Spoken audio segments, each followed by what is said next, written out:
All right, so those were the headlines, and let's now move and put our focus on the top story today on the show.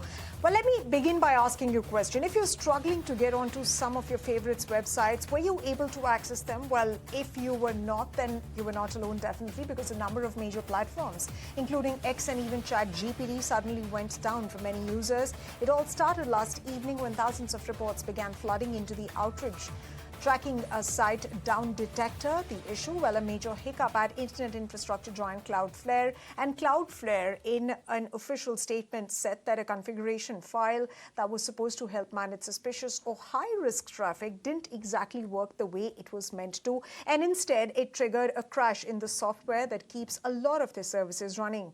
And because of so many services and websites, rather, they were relying on Cloudflare in the backdrop, the impact was immense and huge. On X, some users were greeted with a message blaming the internal server problem that was tied to a Cloudflare error. And over on ChatGPT, while people were receiving notices that were asking them to please unblock challenges.cloudflare.com to proceed. So overall, all of these outages, all of these technical challenges was in some form or way were linked to the cloudflare.com portal in a bit of a digital domino effect of sorts, but now services are largely back and up running. In fact, ladies and gentlemen, we'll be getting on an expert to talk about this entire outage that happened, why exactly it happened, how does it really work, and is there more to worry? Is there a cybersecurity angle that's involved? We'll be decoding all of those questions with a live guest who's going to be joining us in a short while from now. But for the moment, let's shift our focus to what my colleague Anjali Palod has collated. She breaks down what Cloudflare actually does, why its systems crashed,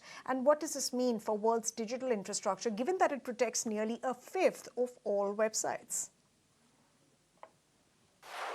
If you were one of the people who had trouble accessing websites yesterday, it was not because of a hack or because of your Wi-Fi. This was all because of a company you may never even have heard of, named Cloudflare. Now, what is Cloudflare? What does it do? And why did it crash yesterday? Let's figure that out. Now, so Cloudflare is a giant infrastructure company, and it does not make any apps or run any social media platforms. It actually sits between you and the websites. Think of it as a traffic cop or as a security guard. So whenever you open a link to an app or a website, it first goes to Cloudflare. And at Cloudflare, they do three important jobs. The first one is to ensure speed. So Cloudflare has a massive database of servers. Now, these servers store a copy of the website content that you want to access. So what Cloudflare does, figures out which is the nearest server which can load this data for you and gets you the data from that particular server, saving you time and making websites load faster. The second is security, where it blocks cyber attacks and filters out malicious traffic for a lot of websites. Cloudflare is their first line of defense.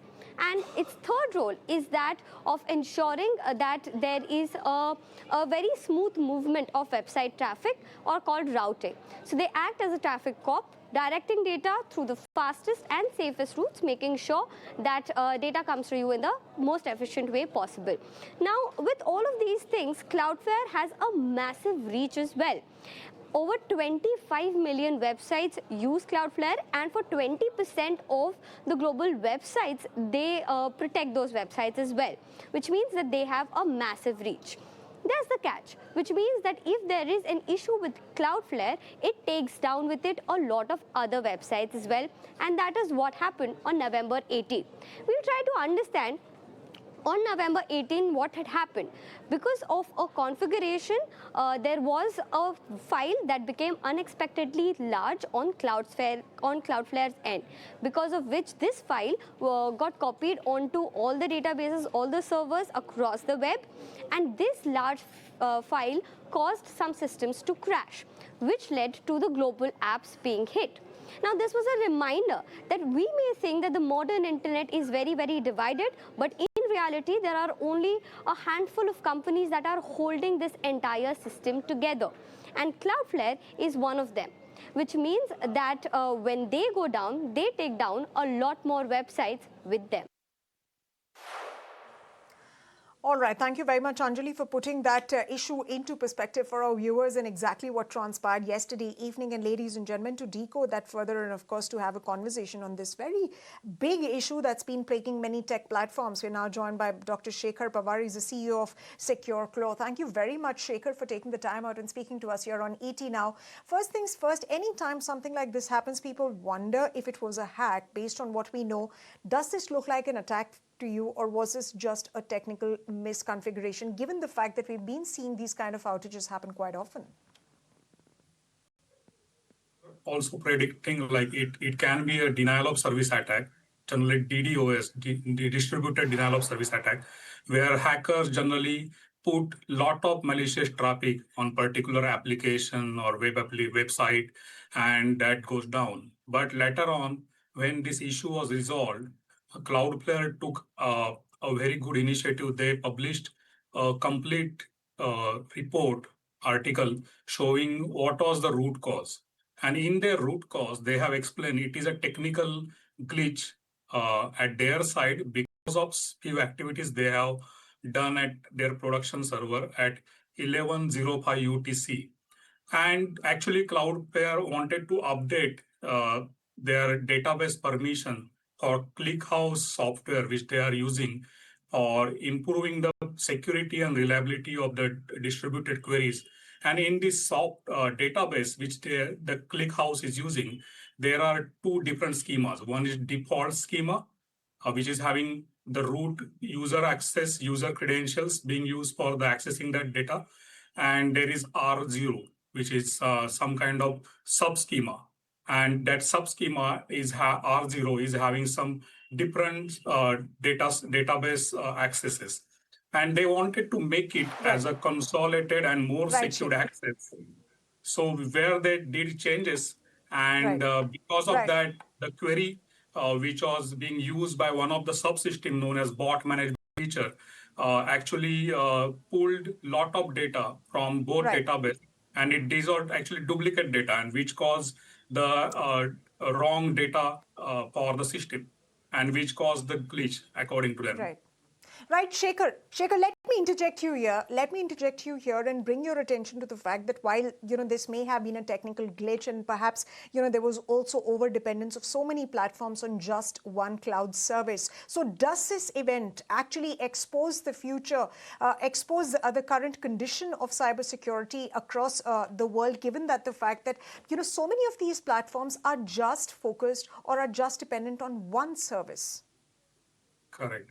So there should be some alternative always present, or if such interruption happens to the middleware or the companies who are actually routing traffic. So suppose there is interruption or availability issue with the one of the service, it should get routed through another service. But right now we are working in an ecosystem where we have a lot of dependencies on such companies or systems where we don't have much options. And companies are not looking for alternatives or backup plan for that. And again, if you look at this issue, there should be some kind of process where this change should have been tested before it going on live. And so process also having some kind of flaw, as I observe, and they need to improve in the change management process of the company. Right, Shekhar, but the bigger question also is the fact that now that you've also dealt upon the fact that so many of these platforms are dependent on one single, cyber framework, only one single platform. But then how can companies sort of keep themselves immune to any sort of cyber attacks that could happen in the future? Because cyber attacks are not just limited to any bad actors, right? Cybersecurity is also taking up the domain of geopolitics, wherein nation states use bad actors to attack each other. You are right. The thing is, there should be a lot of collaboration among the companies. There should be a lot of processes which companies should adhere while they are doing changes. And there should be backup plan. Like if this Cloudflare is actually being used as a CDN, content network, or a lot of internet services. And if that is down, there are alternative CDNs which should be configured by the companies so as it will not disturb, especially like companies like the big companies like ChatGPT and uh, Canva. Many companies have faced issues yesterday. So it is very important, like the company should have backup mechanism. Another thing, they should have SLA, like the service level agreement with the providers, like Cloudflare, so as they can actually look at the risk and how much downtime they can afford. So all those parameters companies should check when they are doing or recruiting such kind of vendors or service providers. So these are a few things I guess we need to take care in future. And this is not actually the cyber attack, but it Right, is, Shekhar. as you Right. rightly said, it is an insider Right. threat. So someone did it unintentionally, but because of lack of process, it became an insider threat where something got disturbed and availability issue occurred.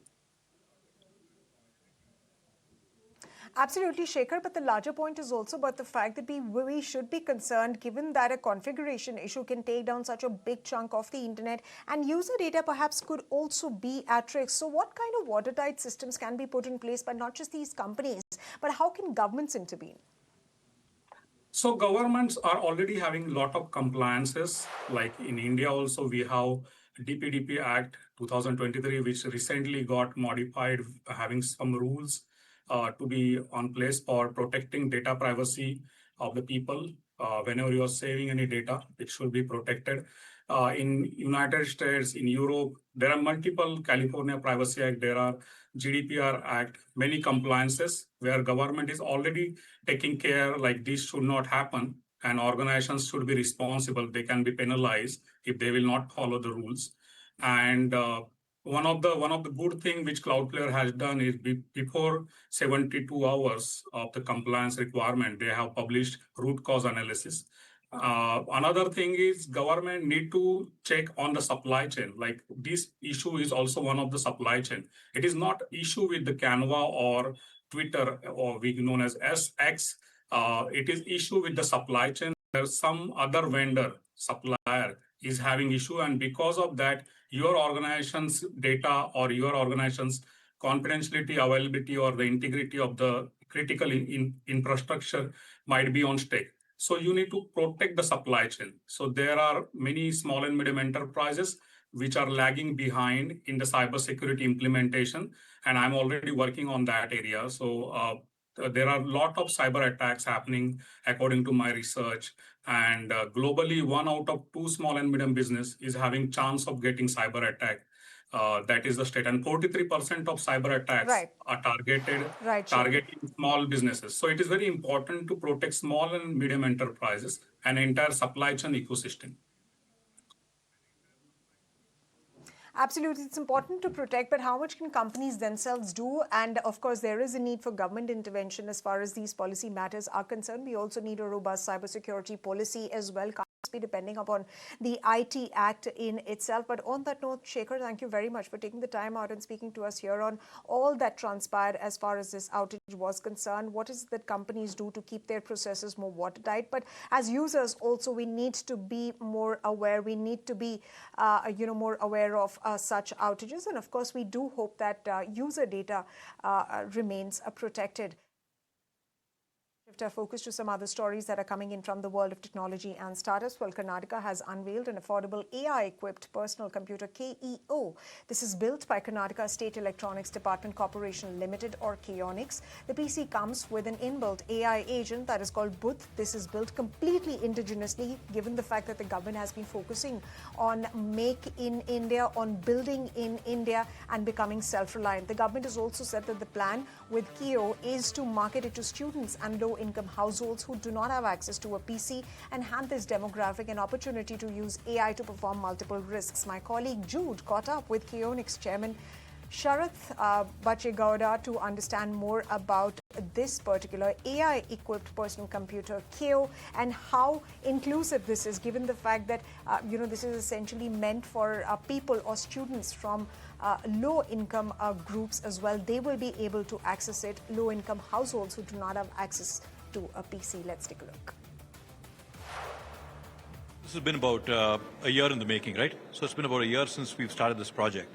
And the idea of the Honorable Minister and the Department of IT-BT over here was to take computation to the masses. So we noticed that the trend and the tendency of the hardware manufacturers was to make the devices more expensive along the curve.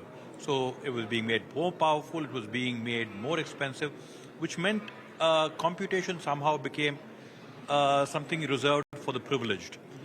If you look at the statistics, the number of computer penetration in India is about 10%, which means only 10% of households have computers in them, with that 10% heavily being skewed towards urban areas. So if you look at rural areas, the number of computer penetration is extremely low. Whereas if you look at, let's say, a mobile penetration, right? Every household, everyone has a mobile phone in their hand.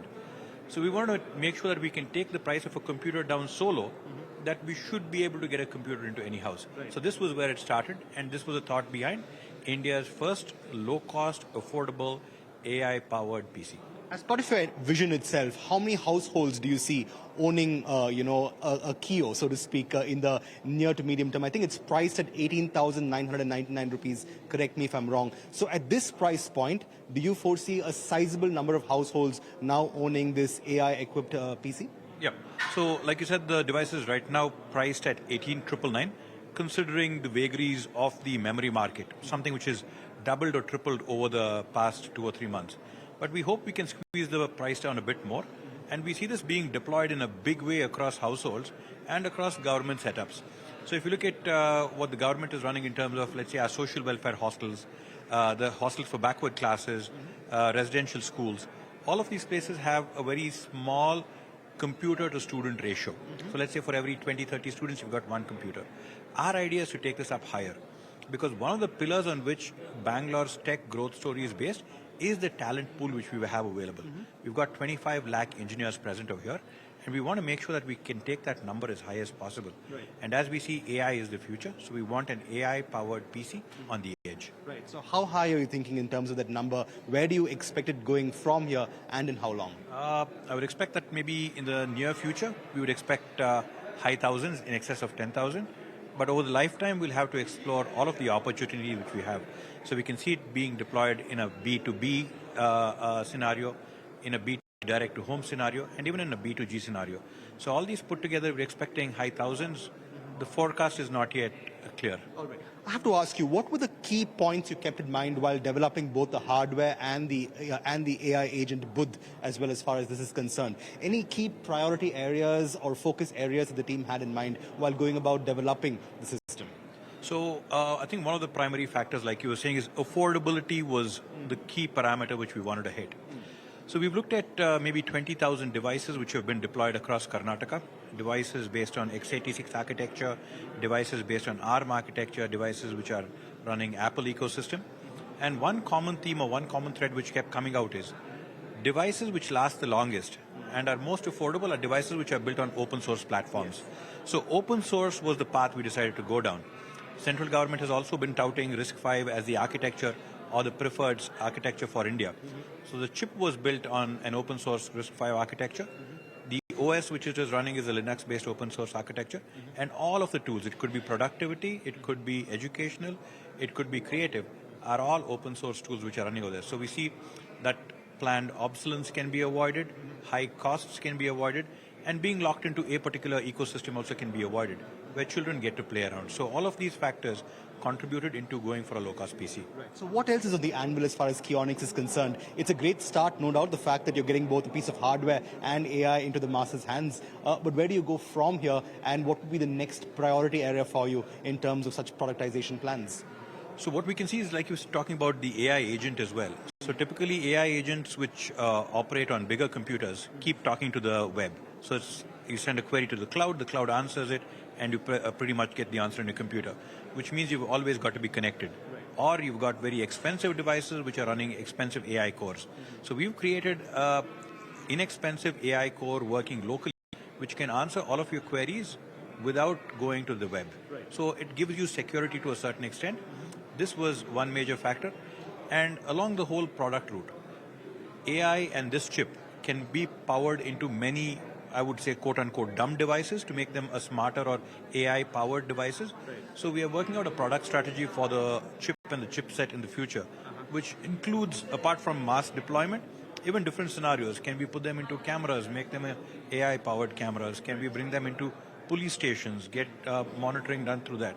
So there are multiple use case scenarios which we're working on. Any strategic partnerships you're forging to actually go about taking this mission forward and to go full tilt with regard to it? Are there scope for partnerships with tech giants, and are you exploring any of these potential partnerships? So right now, as I was saying, we've just unveiled the device. So as a pre-order, we're really happy that a particular NGO which was working with government schools had placed a pre-order of about 500 devices. Just now on the stage, as we launched the device, Mr. Chris Gopalakrishna and Ms. Kiran Mazumdar-Shaw, they've pledged to procure another 1,000 devices. So we've got a pre-order of about 1,500 devices already. And along with that, we had a delegation from Japan who are very interested in the device. They came, they had a look at the specs, the device, the form factor and what it does. And they're interested in collaborating with us, talking with us, and seeing how they can be a part of the Kio story as well. So we are very excited about the journey which Kio holds for us. All right, let's now shift our focus to a report that's been released by Gartner. This is related to India's IT spending, which is projected to reach $176.3 billion in 2026, and it marks a 10.6% year-on-year increase, I beg your pardon. In fact, to get a sense of what will drive this growth and what are the key trends emerging in the Indian IT sector, earlier today we spoke with D.D. Mishra. He's a VP analyst at Gartner. Let's listen into excerpts of that conversation that we had with him. Uncertainty pause that started in first half of S25 is easing, paving the way for renewed confidence and fresh investment in 2026. So that is number one. The other demand drivers are, the Indian enterprises are expecting to ramp up IT budgets next year. And this growth is fueled by expanding adoption of cloud platforms and digital technologies. So that is also contributing to it. We have seen that significant increase in the data center investments in the past as well as in the current year as well, positioning India for AI readiness and serving as a major catalyst for IT market growth. So that also is fueling that sort of a kind of a projection which you have seen. Now, CIOs are also prioritizing the cybersecurity, AI, ML, and data analytics, and that is also contributing factor in this particular growth. Evolving requirements for data privacy and sovereign cloud solutions will drive further investment, and that is what we are expecting. And we have seen that DPDP Act has been implemented, is getting implemented, and there are AI governance framework which is coming up, which is going to contribute significantly to this kind of a growth as well. All right, ladies and gentlemen, with that, we come to the close of the show. Of course, the focus is, going to be on IT, because the IT spending, according to what Gartner essentially suggests, it is projected to reach $176.3 billion in 2026. And of course, we've also seen the rollout of rules related to the DPDP Act. And of course, companies will be complying with those laws and rules. And of course, there will be additional spending, additional capital that will be put in with respect to compliance by these companies. Well, with that, we're completely out of time on Startup Central. Thank you very much, ladies and gentlemen, for tuning in. From me and the entire team, goodbye and thank you very much for